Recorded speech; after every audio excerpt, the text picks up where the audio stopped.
बिस्मिल्लाहिर्रहमानिर्रहीम। अस्सलाम वालेकुम डियर स्टूडेंट्स। उम्मीद करता हूँ सब लोग ठीक ठाक होंगे, खैर खैरियत से होंगे, मौज मस्तियों में होंगे। इस वीडियो में हम पढ़ने वाले हैं लेयर्स ऑफ एटमॉस्फेयर। एटमॉस्फेयर के जो 4 लेयर्स हैं, ट्रोपोस्फेयर, स्ट्रेटोस्फेयर, मीजोस्फेयर, थर्मोस्फेयर, इनके बारे में हम कंप्लीट डिटेल्स पढ़ेंगे। अगर आपने ये वीडियो एंड तक देख ली तो आपको लेयर्स ऑफ एटमॉस्फेयर में इस वीडियो में याद करवा के जाऊंगा। कॉन्सेप्ट भी आपका क्लियर हो जाएगा, इसको याद करने की स्ट्रेटजी भी मैं आपको दूंगा। एंड ऑफ द वीडियो आपको ये सारा का सारा टॉपिक खुद ब खुद याद हो जाएगा। मुझे सिर्फ आप अपनी तवज्जो दें, क्योंकि ये बड़ी कीमती चीज़ है। जब आप मुझे अपना टाइम और तवज्जो देते हैं ना, ये बड़ी कीमती चीज़ है। मेरे लिए बस ये काफ़ी है, बाकी काम मुझ पे छोड़ दो मेरी जान। अच्छा, आते हैं अपने टॉपिक पर, लेयर्स ऑफ एटमॉस्फेयर। एटमॉस्फेयर हमने पढ़ा था कि atmosphere is the layer of air surrounding the earth. Let's suppose अगर ये हमारे पास अर्थ है, सही है, इसके इर्द गिर्द जो एयर की लेयर है ना, इसको हम कहते हैं atmosphere. Atmosphere is the layer of air, और we can say the blanket of air that is surrounding the earth. अब इस एटमॉस्फेयर को फिर हमने अर्थ से लेके ना, ये जो एटमॉस्फेयर है, ये जो लेयर है हवा की, इसको अर्थ के सरफेस से लेके इसके एंड पॉइंट तक फिर हमने इसे डिवाइड किया हुआ है। ये इस एटमॉस्फेयर की हाइट होगी जो कि 0 किलोमीटर से लेके 500 किलोमीटर तक है। सो atmosphere is a thin layer of earth that is surrounding the earth, thin layer of air that is surrounding the earth. Its height is ranging from 0 kilometer up to 500 kilometer. ज़मीन के surface पर जब हम surface से लेके जब हम 500 kilometre above चले जाए ना, तो ये जो 500 किलोमीटर तक अबव जो हमारे पास है, ये एटमॉस्फेयर है। अब इस यहाँ से जो 500 किलोमीटर तक अबव हाइट तक ये जो एटमॉस्फेयर है, फिर इसे हमने फर्दर लेयर्स में डिवाइड किया हुआ है, 4 लेयर्स में डिवाइड किया हुआ है, जिसे हम ट्रोपोस्फेयर, स्ट्रेटोस्फेयर, मीजोस्फेयर और थर्मोस्फेयर कहते हैं। यहाँ तक बात आपको समझ आ गई। अब इसमें जो टेम्परेचर होता है ना, ये -92 से 1200 डिग्री सेंटीग्रेड तक लाई करता है। ये जब हम लेयर्स ऑफ एटमॉस्फेयर पढ़ेंगे ना, तो इसमें डिफरेंट टेम्परेचर वेरिएशंस जब पढ़ेंगे तो आपको ये कॉन्सेप्ट क्लियर हो जाएगा कि एटमॉस्फेयर में -92 से 1200 डिग्री सेंटीग्रेड तक टेम्परेचर किस तरह वेरी करता है। अब आप ये जान लें, सिर्फ ये जान लें कि atmosphere is the thin layer of air that is surrounding the earth. This is what we call atmosphere. Its height is from 0 kilometre up to 500 kilometre. Temperature here range from -92 to 1200 degree centigrade. इसकी जो first layer है, ये जो अर्थ की यहाँ पर जो first layer है ना, इसको हम कहते हैं, ये जो फर्स्ट लेयर है ना, इस लेयर सपोज को हम ग्रीन से कर लेते हैं। फर्स्ट लेयर को हम कहते हैं ट्रोपोस्फेयर। ट्रोपोस्फेयर, ट्रोपो जो है ये एक ग्रीक वर्ड है। Tropo is a Greek word which means turning और constantly changing. Tropo mean changing, sphere mean region. Region where constant changes take place. Troposphere का मतलब क्या है? स्पेयर रीजन को कहते हैं। ट्रोपो जो है एक ग्रीक वर्ड है जिसका मतलब है टर्निंग और कॉन्स्टेंटली चेंजिंग। सो ट्रोपोस्फेयर को ट्रोपोस्फेयर इसलिए कहा जाता है क्योंकि इसमें कॉन्स्टेंटली चेंजेस होते रहते हैं। इसमें हवाएं चलती हैं, यहाँ पर क्लाउड्स फॉर्म होते हैं, यहाँ पर रेनफॉल होती है, लेयर इंटरमिक्स होते हैं एक दूसरे के साथ। तो इस लेयर में कॉन्स्टेंट चेंजेस आकर होते हैं, एक हल्ला गुल्ला मचा रहता है इस लेयर में। तो इसको कहते हैं हम ट्रोपो मीन्स कॉन्स्टेंटली चेंजिंग और turning, and sphere means region. So a region where constant और changes, frequent changes, the region where frequent changes take place, this is what we call troposphere. अच्छा, ये तो इसका लफ्ज़ी माने हो गया ना। अब अगर आपकी डिफिनीशन करोगे तो इसकी डिफिनीशन कुछ यूँ होगी कि troposphere is that layer of atmosphere which is closest to the earth surface. ये जो फर्स्ट लेयर ऑफ एयर है that is closest to the earth surface, this is what we call troposphere. इसकी height range करती है 0 to 11 kilometre या 0 to 12 kilometre आप लिख सकते हो। It varies depending on the season, altitude, so इसकी हाइट जो नॉर्मली रेंज लाई करती है, it normally lies from 0 kilometre to 11 kilometre. So it is the layer of atmosphere that is closest to the earth surface. This is what we call troposphere. Troposphere की समझ आ गई आपको? अर्थ के करीब जो layer है इसे हम कहते हैं ट्रोपोस्फेयर. 0 से जब हम 11 किलोमीटर तक अबव चले जाते हैं तो ये हमारे यहाँ तक 0 से 11 किलोमीटर तक हमारे पास ट्रोपोस्फेयर है. ट्रोपोस्फेयर को ट्रोपोस्फेयर इसलिए कहा जाता है क्योंकि इसमें कांस्टेंट चेंजेस अकर होते हैं. ट्रोपो mean is a Greek word which means changing और टर्निंग और चेंजिंग. जहाँ पर कांस्टेंट चेंजेस और टर्निंग अगर होती है, कभी क्लाउड्स फॉर्म होते हैं, कभी हवाओं का चलना होता है, तो एक हल्ला गुला मचा रहता है. तो इसलिए इसे हम कहते हैं ट्रोपोस्फेयर. और इसकी डिफिनीशन मैंने आपको कर दी. अब इसकी कैरेक्टरिस्टिक्स की तरफ आते हैं. ये मैंने आपको बताया कि इसकी हाइट है 0 to 11 kilometre. In almost all dust particles and vapour pressure जो वाटर पार्टिकल्स जो होते हैं, ऑलमोस्ट ऑल डस्ट पार्टिकल्स और वाटर जो पार्टिकल्स होते हैं, डस्ट पार्टिकल्स होते हैं, ये इसी लेयर में, मेजॉरिटी इसी लेयर में रहते हैं. जो एटमॉस्फेयर की 70 to 75% गैसेस है ना, वो भी इसी लेयर में रहती हैं.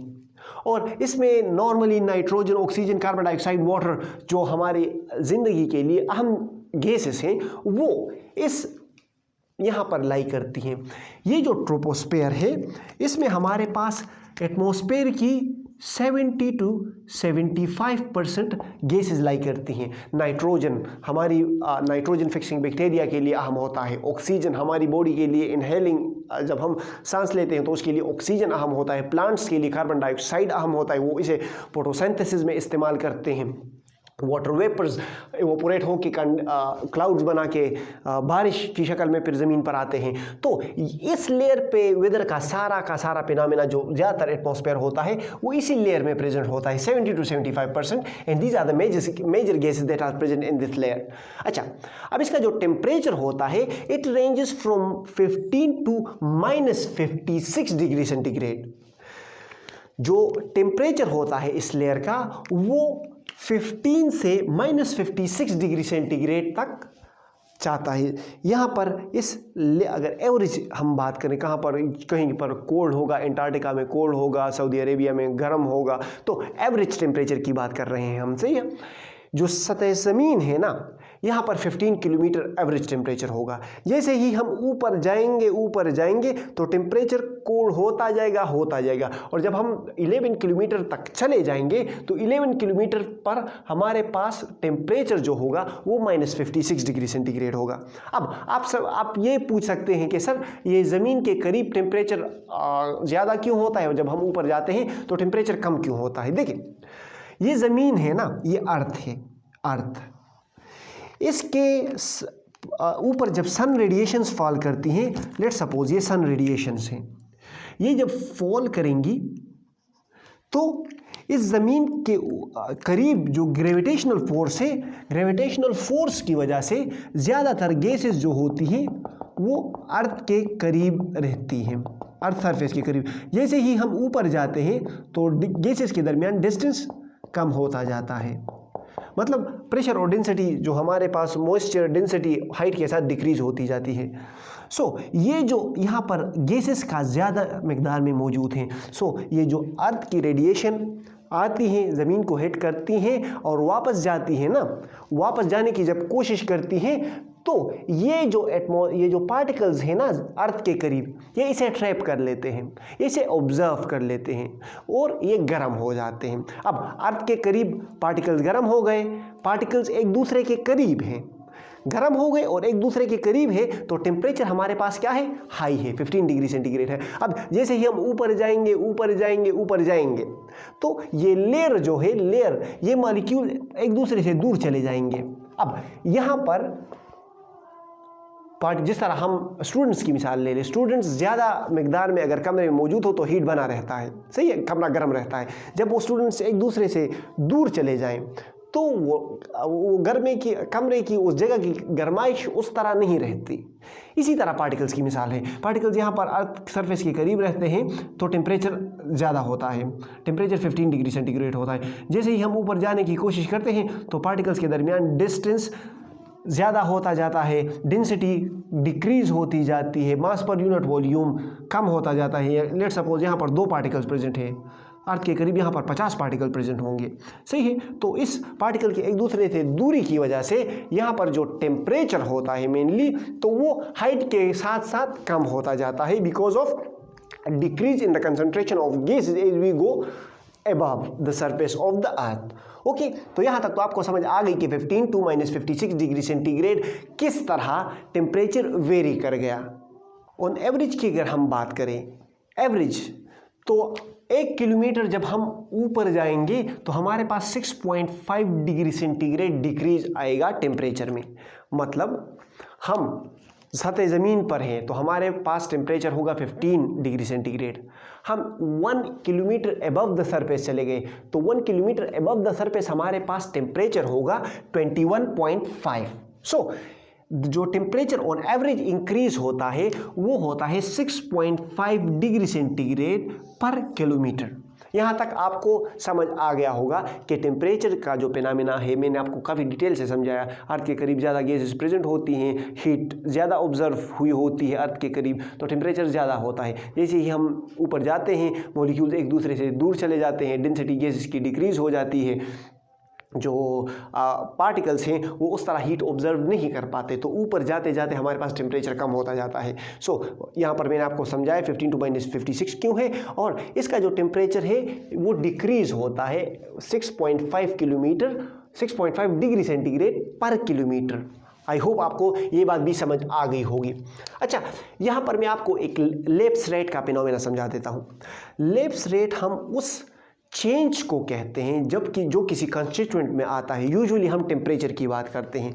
यहाँ पर अगर लेप्स रेट की हम डिफिनीशन करेंगे तो हम इस तरह कहेंगे कि the change in temperature with increase in height of the atmosphere is called lapse rate. Change in temperature का चेंज जो अकर होता है, जो काज होता है because of increase in height, this is what we call lapse rate. So यहाँ पर जो लेप्स रेट है वो पॉजिटिव लेप्स रेट है। लेप्स रेट पर 2 तरह के होते हैं, एक पॉजिटिव लेप्स रेट होता है, एक नेगेटिव लेप्स रेट होता है।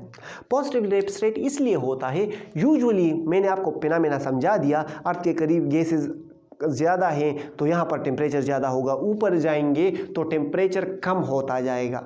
अगर कोई चीज़ इस फिनोमेना को फॉलो करती है कि अर्थ से जिस तरह हम ऊपर जाते रहें और टेम्परेचर कम होता रहा, तो इसको हम कहते हैं पॉजिटिव लेप्स रेट। अब अगर हम अर्थ के ऊपर जाते रहे और टेम्परेचर बढ़ता रहा, कम होने की बजाय बढ़ता रहा, तो इस तरह के लेप्स रेट को फिर हम कहेंगे नेगेटिव लेप्स रेट।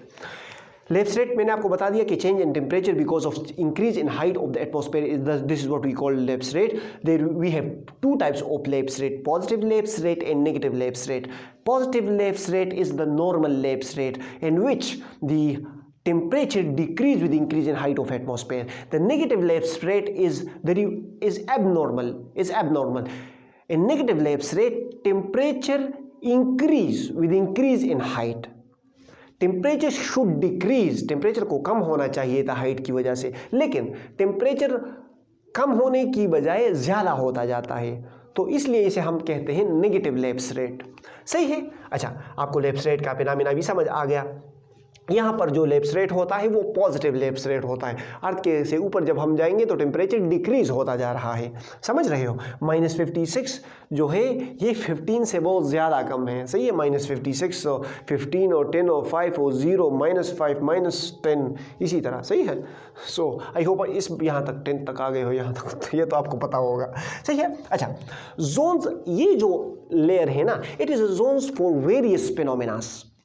इस जोन में आपको जो है हवाएं मिलेंगी, इस जोन में आपको क्लाउड्स मिलेंगे, आपको रेनफॉल्स मिलेंगी, आपको स्नोफॉल मिलेगा।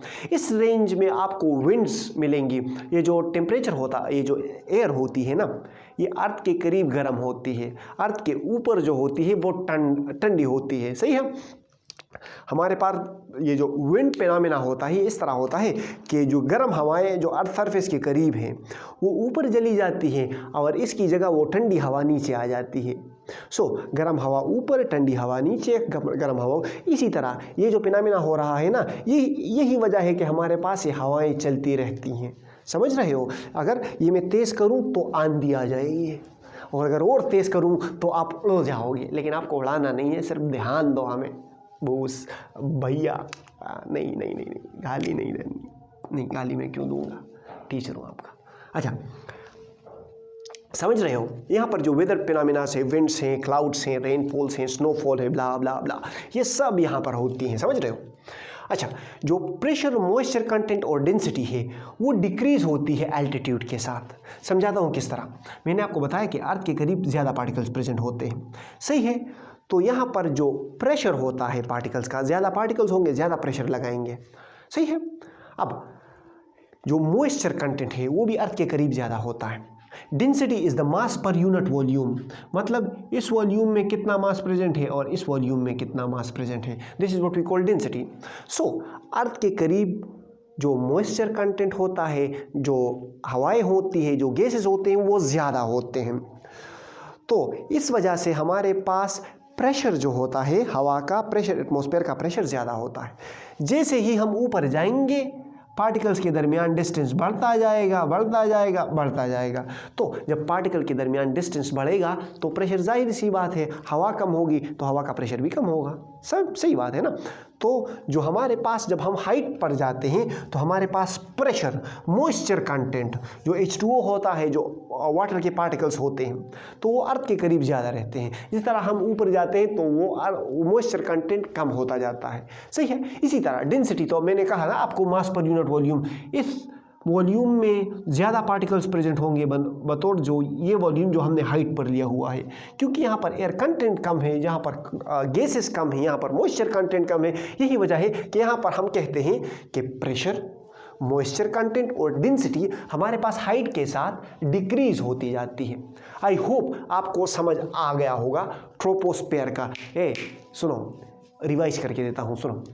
ट्रोपोस्फेयर को हम ट्रोपोस्फेयर इसलिए कहते हैं क्योंकि इसमें ज़्यादातर चेंजेस अकर होती हैं। यहाँ पर जो हवाओं का चलना, बादलों का बनना, बारिश का होना, यहाँ पर जो कांस्टेंट चेंजेस होती हैं, इस वजह से हम इसे कहते हैं troposphere. This is the layer of atmosphere which is closest to earth is called troposphere. Characteristics में इसमें हमने पढ़ा कि इसकी हाइट 11 किलोमीटर है, इसमें ज़्यादातर डस्ट और वाटर पार्टिकल्स प्रेजेंट होते हैं, और हमने इसके मेजर कंस्टिट्यूएंट्स पढ़ा कि 70 to 75% ऑफ एटमॉस्फेयर इस एरिया में प्रेजेंट होता है, ये इसके मेजर गैसेस हैं। हमने फिर टेम्परेचर पढ़ा कि टेम्परेचर इसका -15 से -56 डिग्री सेंटीग्रेड तक होता है, और टेम्परेचर इंक्रीज होता है, टेम्परेचर डिक्रीज होता है हाइट के साथ। This is what we call positive lapse rate. और अगर हम 1 किलोमीटर ऊपर जाएंगे ट्रोपोस्फेयर में तो हमारे पास 6.5 डिग्री सेंटीग्रेड डिक्रीज आएगा टेम्परेचर में। अच्छा, फिर हमने कहा कि it is zones for various phenomena, winds, clouds, rainfalls यहाँ पर होते हैं। फिर हमने ये पढ़ा कि pressure, moisture content and density decrease with altitude. ये मैंने आपको काफ़ी अच्छे से एक्सप्लेन किया। तो ये तो हो गया आपका ट्रोपोस्फेयर। स्ट्रेटोस्फेयर की तरफ आते हैं। Strato is a Latin word, stratum से डिराइव हुआ है। Strato is a Latin, stratosphere, stratum is a Latin word, stratum से डिराइव हुआ है स्ट्रेटो, जिसका मतलब होता है लेयर, और we can say spread out. इसका मतलब स्प्रेड आउट या लेयर होता है। अब आप कहेंगे कि स्प्रेड आउट का क्या मतलब है, स्प्रेड आउट का लेयर के साथ क्या रिलेशन है? ये इसका मतलब होता है एक ऐसी लेयर जो स्प्रेड आउट हुई होती है, एक ऐसी लेयर जो कि स्प्रेड आउट। अब मैं आपको उर्दू में क्या समझाऊं, पश्तो में हम कहते हैं वड़ेदले, जो स्प्रेड आउट हुई होती है। लेट्स सपोज ये मार्कर का एक लेयर है, सही है? अब ये लेट्स सपोज ट्रोपोस्फेयर है, मार्कर, ये जो मार्कर है ये ट्रोपोस्फेयर है। अब इस पर मेरा हाथ जो स्प्रेड आउट हुआ होता है, मेरे हाथ का जो लेयर इस पर स्प्रेड आउट हुआ है, इसको मैं कहूँगा कि ये जो है ये स्ट्रेटोस्फेयर है। This is a layer that is spread out. ये एक ऐसी लेयर होती है जो इस ट्रोपोस्फेयर पर स्प्रेड आउट हुई होती है। और इस लेयर में, इस स्ट्रेटोस्फेयर में हमारे पास हवाएं काफ़ी स्टेडी होती हैं, मतलब ये ना खुद हल्ला गुल्ला मचाती हैं। यहाँ पर तो बस ब्ला ब्लू बारिशें, हवाएं ब्ला, ये बारिशें चल रही हैं, ये हवाएं आ रही हैं और ये जो है आंधी आ रही है। इस लेयर में सारा शोर मचा हुआ है। ये जो ऊपर जो स्ट्रेटोस्फेयर है ना, ये बिल्कुल शांत लेयर है। ठंडी सांस लो, सांस अंदर करो। इसी तरह शांत लेयर है, यहाँ पर कुछ नहीं होता, यहाँ पर खामोशी होती है, यहाँ पर हल्ला गुल्ला मचा नहीं रहता। समझ रहे हो? सही है, शांत लेयर है स्ट्रेटोस्फेयर जो है। इट इज़ अ शांत layer, it is a silent, A peaceful layer. सही है। अच्छा, इसकी अगर हम डिफिनीशन करें तो it is a layer above the layer of atmosphere which is above the troposphere is called stratosphere. It is the layer of atmosphere. इसे हमने ग्रीन से शो किया हुआ था, इसे हम रेड से शो कर लेंगे। सही है। अब ये जो लेयर है ना, ये जो ट्रोपोस्फेयर थी, ये जो लेयर है, this is what we called stratosphere, एक शांत लेयर है। सही है।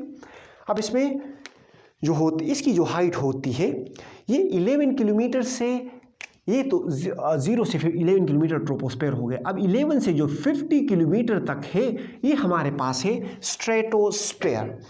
इसमें जो होती है ओजोन, इसका जो मेजर कंस्टिट्यूएंट होता है वो होता है O3 और ओजोन की कंसंट्रेशन मैक्सिमम होती है at height of 30 degree centigrade. यहाँ पर हमारे पास ओजोन मैक्सिमम होता है। इस 11 और 50 के जो सबसे ज़्यादा कंसंट्रेशन इसमें होती है तो वो 30 किलोमीटर पर होती है। जब हम अर्थ सरफेस से 30 किलोमीटर अबव चले जाएं तो वहाँ पर ओजोन की कंसंट्रेशन मैक्सिमम होगी।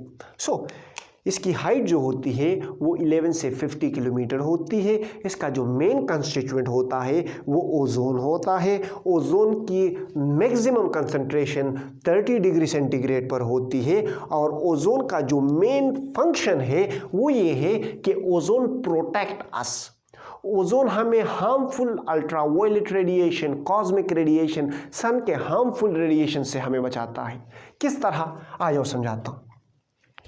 देखिए, ओजोन फॉर्मेशन किस तरह होती है। यूवी ओजोन की फॉर्मेशन भी करता है, ओजोन की डिप्लीशन भी करता है। देखिए, ऑक्सीजन मॉलिक्यूल जो कि स्ट्रेटोस्फेयर में मौजूद है, ये यूवी लाइट को ऑब्जर्व कर लेता है और ऑक्सीजन रेडिकल्स में कन्वर्ट हो जाता है। Oxygen radical, oxygen free radical, फिर यही oxygen free radical oxygen molecule के साथ कंबाइन हो जाते हैं और हमारे पास ओजोन बना देता है। इसी तरह ओजोन की फॉर्मेशन होती है। यूवी ने हमारे पास ओजोन बना लिया। अब ओजोन की डिप्लीशन किस तरह होती है। ओजोन की डिप्लीशन भी इसी तरह होती है कि ये यूवी रेडिएशन को ऑब्जर्व कर लेगा और वापस स्प्लिट हो जाएगा O2 और ऑक्सीजन रेडिकल में, और ये वापस एक दूसरे के साथ कंबाइन होकर O3 बना लेंगे। फिर ये मतलब ये कि ये ओजोन जो है ये अल्ट्रावायलेट रेडिएशन को ऑब्जर्व करता है। बस अपने बनने में भी ये यूवी रेडिएशन की मदद लेता है और ओजोन के टूटने में भी ये यूवी रेडिएशन की मदद लेता है। बस दोनों तरह से ये यूवी रेडिएशन को ऑब्जर्व करता है ताकि ये ज़मीन पर ना आए, हमें यूवी रेडिएशन से बचाता है। अब मसला कहाँ पर आता है, जब हम ह्यूमंस जहाँ पर हम जाते हैं, जहाँ पर हमारा हाथ पहुँचता है वहाँ पर गड़बड़ी होती है। बस क्लोरोफ्लोरोकार्बन्स ये एक पोल्यूटेंट्स हैं, रेफ्रिजरेटर्स वगैरह में जो प्रेजेंट होती हैं। क्लोरोफ्लोरोकार्बन में इस तरह होता है कि इसमें क्लोरीन होता है, ये एज अ कैटलिस्ट काम करती हैं। ये इस तरह होता है कि जब ये CFCs ऊपर जाती है, ये पोल्यूटेंट से ओजोन में जाती है तो ये यूवी रेडिएशन को ऑब्जर्व कर देती है, या इसमें क्लोरीन मॉलिक्यूल क्लोरोफ्लोरोकार्बन्स। सो इससे ये क्लोरीन मॉलिक्यूल अलग हो जाता है और वही क्लोरीन मॉलिक्यूल बस ओजोन को डिप्लीट करता है, मतलब ये एज अ कैटलिस्ट यूज़ होती हैं। यहाँ पर नेचुरली फिनोमेना हो रहा है, यूवी से ओजोन बन भी रहा है, ओजोन टूट भी रहा है, एक नेचुरल फिनोमेना है। सही है। सो ओजोन की कंसंट्रेशन हमारे पास इस तरह बराबर है। लेकिन जब हमने CFCs ओजोन तक पहुंचा ली तो it acts as a catalyst और चुटकियों में, मतलब एज अ कैटलिस्ट का काम क्या होता है कि इस रिएक्शन को स्पीड अप करता है, तो ओजोन डिप्लीशन को ये स्पीड अप करता है। सही है। सो CFCs help in ozone depletion. CFCs are the reason due to which ozone depletion occurred. So CFCs को ओजोन लेयर तक ना पहुंचाएं। समझ रहे हो? यहाँ पर जो टेम्परेचर आ रहा है ना मेरी जान, ये -56 से -2 डिग्री सेंटीग्रेड तक जा रहा है। मतलब -56 से टेम्परेचर बढ़ता गया -2 डिग्री सेंटीग्रेड तक आ गया। अब हमने तो पढ़ा था कि जब हम हाइट के साथ जाते हैं तो टेम्परेचर डिक्रीज होता है। यहाँ पर तो टेम्परेचर इंक्रीज हो गया 54 डिग्री सेंटीग्रेड। तो बच्चे बात ऐसी है ना, जो टेम्परेचर के इंक्रीज होने की वजह है यहाँ पर, वो है observation of ultraviolet radiation from sunlight. Ozone ultraviolet radiation को ऑब्जर्व करता है और हीट अप होता है। ओजोन अल्ट्रावायलेट रेडिएशन को ऑब्जर्व करता है, हीट अप होता है। सो ये -56 से टेम्परेचर बढ़ता जाता है -2 डिग्री सेंटीग्रेड तक आ जाता है। ये वाला फिनोमेना जो नॉन यूजुअल है, जो यूजुअल नहीं है, इसको हम कहते हैं negative lapse rate. Because temperature को तो कम होना चाहिए हाइट के साथ, लेकिन यहाँ पर टेम्परेचर बढ़ रहा है। So that is why it is we call it negative lapse rate. The stratosphere has negative lapse rate because temperature range from -56 to -2 degree. अच्छा, इस लेयर में ना, इसे हम फ्लाई जोन कहते हैं। इस लेयर को, यहाँ पर जो जेट एयरक्राफ्ट्स आती है ना, जो एयरक्राफ्ट्स होती हैं, वो इस लेयर में फ्लो करती हैं। क्योंकि ये लेयर जो होता है, ये थिन लेयर होता है। It is a thin layer होता है, तो एयरक्राफ्ट को उतनी रेजिस्टेंस नहीं फेस करनी पड़ती। कम फ्यूल की मदद से वो इस लेयर में आसानी से फ्लोट कर सकता है। समझ रहे हो? So this is a fly zone for aircrafts. समझ रहे हो मेरी बात? यहाँ पर हवाएं, यहाँ पर ये शांत लेयर है, लेकिन यहाँ पर सिर्फ और सिर्फ जहाज़ों का शोर होता है। ये खुद तहलके नहीं मचाते। इस स्ट्रेटोस्फेयर में खुद ब खुद तहलके मचते हैं। कभी बारिशें हो रही हैं, कभी बादल आ रहे हैं, कभी हवाएं चल रही हैं।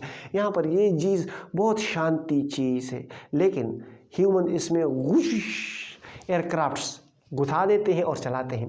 मजाक की बात कर रहा हूँ। सो एयरक्राफ्ट्स में इसलिए चलाते हैं क्योंकि इसमें जो एयर होती है वो थिन होती है और लेस रेजिस्टेंस ऑफर करती है एयरक्राफ्ट्स को। So this is why we call it fly zone region. इसको हम फ्लाई जोन रीजन कहते हैं। अच्छा, अब आते हैं मीजोस्फेयर की तरफ। मीजो हम कहते हैं, ग्रीक वर्ड है which means in the middle.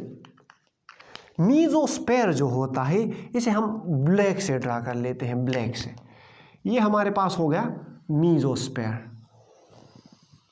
Mesosphere in the middle ये जो है, ये मीजोस्फेयर, ये थर्मोस्फेयर हो गया।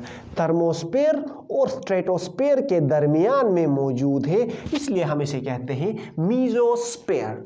सो मीजोस्फेयर की अगर हम डिफिनीशन करें, mesosphere is the layer of atmosphere which is above the stratosphere and below thermosphere is called mesosphere. इसकी जो हाइट है वो 50 किलोमीटर से 85 किलोमीटर तक है।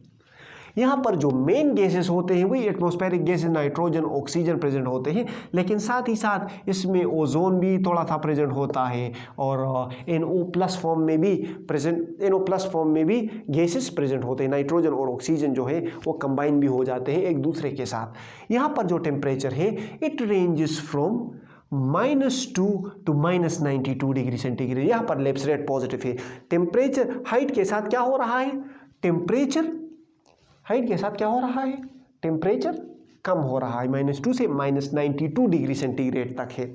सो मीजोस्फेयर में मीजोस्फीयर को हम मीजोस्फीयर इसलिए कहते हैं because it is in the middle of thermosphere and stratosphere. It height is from 50 to 85 kilometre. Its major gases are nitrogen, oxygen, ozone plus O3 plus NO plus, ये इसमें present होते हैं. इसकी जो टेम्परेचर है, इसका जो टेम्परेचर वो -2 से -92 डिग्री सेंटीग्रेड तक जाता है. और ये जो मेटियोर्स होते हैं ना, हम कहते हैं ना टूटा हुआ तारा, वो देखो वो तारा टूट गया. तो ये जो मेटियोर्स आते हैं, शहाब साकिब जब आते हैं तो शहाब साकिब वस्समाए वत्वारिक वमा अदराक वत्वारिक नजमुस साकिब, ये जो शहाब साकिब होते हैं, ये जो मेटियोर्स होते हैं, ये जब अर्थ के एटमॉस्फेयर में एंटर करते हैं ना, तो ये इस मीजोस्फीयर में इसे रेजिस्टेंस प्रोवाइड होती है. ये मेटियोर्स स्पेस से तेज स्पीड के साथ आते हैं, जब मीजोस्फीयर में एंटर हो जाते हैं तो मीजोस्फीयर के गैसेस इसको रेजिस्टेंस प्रोवाइड करते हैं, जिसकी वजह से फ्रिक्शन की वजह से हीट प्रोड्यूस होती है और वो मेटियोर जो है वो भड़क जाता है. हम इसे वो इंग्लिश में इसे हम ब्रोकन स्टार कहते हैं. और लोग कहते हैं कि जब हम टूटा हुआ तारा देख लो तो जो विश मांगो तो कबूल होती है. वैसे फजूल बात है, लेकिन ये जो टूटा हुआ तारा होता है ना, ये बेसिकली मेटियोर होता है.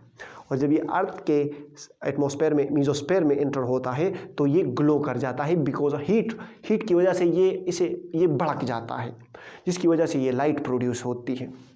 बिकॉज ऑफ फ्रिक्शन हम पढ़ रहे हैं ना, किसी चीज़ को मतलब फ्रिक्शन प्रोड्यूस करो वो चीज़ गर्म हो जाती है. तो जब ये मेटियोर अर्थ के एटमॉस्फेयर मीजोस्फीयर में एंटर होता है तो ये इतनी रेजिस्टेंस प्रोवाइड होती है, इतनी फ्रिक्शन प्रोवाइड होती है कि ये भड़क जाता है, इसे आग लग जाती है. सही है. तो मेटियोर्स जो होते हैं वो मीजोस्फीयर में आग पकड़ते हैं. समझ रहे हो? अच्छा, अब आते हैं मीजोस्फीयर के ऊपर थर्मोस्फीयर. इसका अलग, इसकी केमिस्ट्री बस ये इन तीनों लेयर से अलग है. Thermo means heat. इसकी जो हाइट है वो 85 से 500 किलोमीटर तक है. इसमें जो मेन गैसेस होते हैं वो बेसिकली आयन्स होते हैं, इसलिए इसे हम आयनोस्फीयर भी कहते हैं. ऑक्सीजन आयन के फॉर्म में, रेडिकल्स फॉर्म में और O2 प्लस फॉर्म में, NO प्लस फॉर्म में, ये हमारे पास गैसेस इस तरह के बिहेवियर शो करते हैं. आयन्स फॉर्म में रहते हैं बेसिकली गैसेस जो होते हैं, फ्री रेडिकल्स फॉर्म में, आयन्स फॉर्म में रहते हैं, इसलिए थर्मोस्फीयर को हम आयनोस्फीयर भी कहते हैं. इसका जो टेम्परेचर है ना वो -92 से 1200 डिग्री सेंटीग्रेड तक बढ़ जाता है. ये जो लैप्स रेट है ये नेगेटिव लैप्स रेट शो करेगा. अब -92 से 1200 डिग्री सेंटीग्रेड तक किस तरह जाएगा? ये तो फिर नेगेटिव लैप्स रेट हो गया. अब इसकी वजह ये होती है, देखो टेम्परेचर की अगर आप डिफिनीशन करो ना, temperature is the measure of how fast a particle is moving. मतलब टेम्परेचर ये नहीं है कि एक चीज़ कितनी गर्म है, ये टेम्परेचर नहीं है. टेम्परेचर ये है कि उस चीज़ के पार्टिकल्स कितनी स्पीड के साथ मूवमेंट कर रहे हैं. देखो, जब हम ओवन को हाथ में पकड़ते हैं, गर्म चीज़ जब हमने आग पर गर्म लोहा जब हम आग पर रखते हैं तो उस लोहे में जो पार्टिकल्स हैं ना उसकी काइनेटिक एनर्जी बढ़ जाती है, वो मूवमेंट करना स्टार्ट कर लेते हैं. तो उनके मूवमेंट, इनके पार्टिकल के मूवमेंट जो है ये टेम्परेचर को शो करता है. लोहा गर्म हो गया तो लोहे की गर्माइश उसके टेम्परेचर को शो नहीं करती. लोहे में जो पार्टिकल्स स्पीड के साथ मूवमेंट कर रहे हैं उसको वो टेम्परेचर को शो करते हैं. लोहे में जो पार्टिकल तेजी के साथ मूवमेंट कर रहे हैं उस पार्टिकल के मूवमेंट जो है वो टेम्परेचर को शो कर रहा है. समझ रहे हो यहाँ पे? सो temperature is the measure of how fast a particle is moving. मतलब ये पार्टिकल है, ये इस स्पीड से जा रहा है तो इसका टेम्परेचर कम होगा. ये पार्टिकल है, ये इस स्पीड से जा रहा है तो इसका टेम्परेचर ज़्यादा होगा. अब यहाँ पर टेम्परेचर के बढ़ने की वजह ये होती है कि जो ये जो लेयर है ये सन के बहुत करीब है. सन के करीब होने की वजह से इसमें सन के जो इंटेंस रेडिएशन है, जब वो पार्टिकल्स को हिट करते हैं तो पार्टिकल्स बावले हो जाते हैं, पागल हो जाते हैं और स्पीड के साथ मूवमेंट करते हैं. तो जब ये स्पीड के साथ मूवमेंट करते हैं तो वही स्पीड ही इस पार्टिकल के टेम्परेचर को शो कर रहा है. अगर आप थर्मोस्फीयर को देखो ना, तो थर्मोस्फेयर तो 1200 डिग्री सेंटीग्रेड है और थर्मोस्फेयर में हमारे पास ज़्यादातर सैटेलाइट्स मौजूद हैं।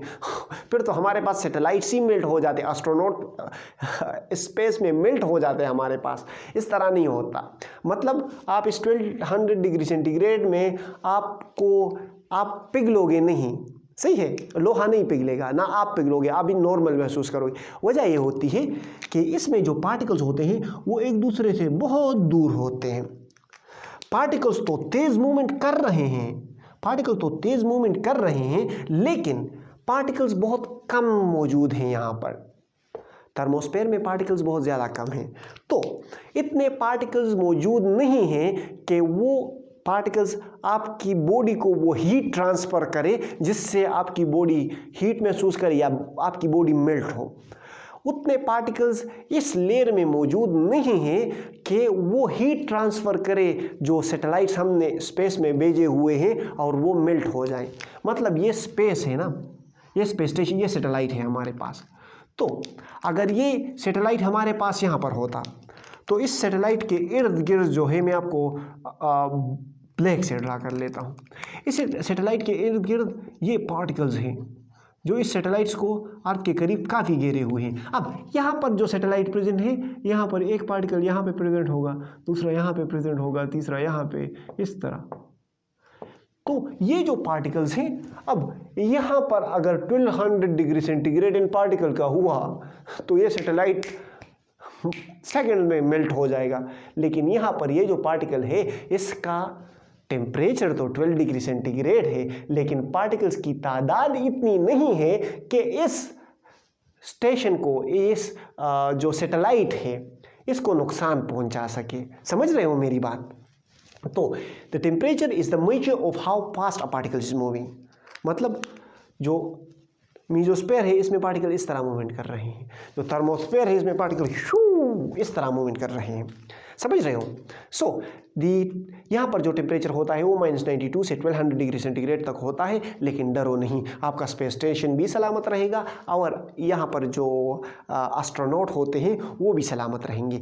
Because the air particles here are very less, यहाँ पर काफ़ी लेस एयर पार्टिकल्स होते हैं, जिसकी वजह से आप और आपके सैटेलाइट और आपके एस्ट्रोनॉट महफूज रहेंगे। समझ रहे हो? सो हमने पढ़ा ट्रोपोस्फेयर, समझा दिया आपको।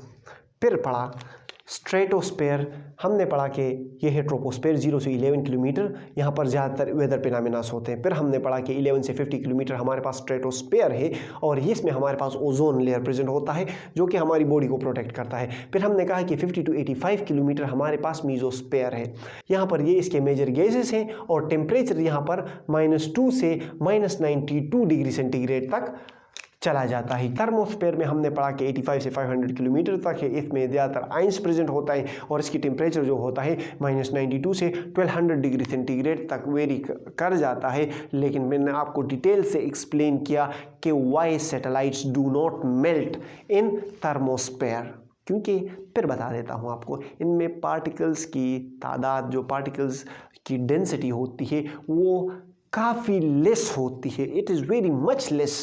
So that is why astronaut and satellites are safe. समझ आ गया आपको? मेरा तो दिमाग ख़त्म हो गया। अभी भी समझ नहीं आया तो फिर आपके लिए दुआ ही कर सकता हूँ, रमज़ान है। बाकी आपको यही कहेंगे कि हंसते रहें, मुस्कुराते रहें, दिलों का ख्याल रखें, खुशियाँ बांटें। अल्लाह हाफ़िज़।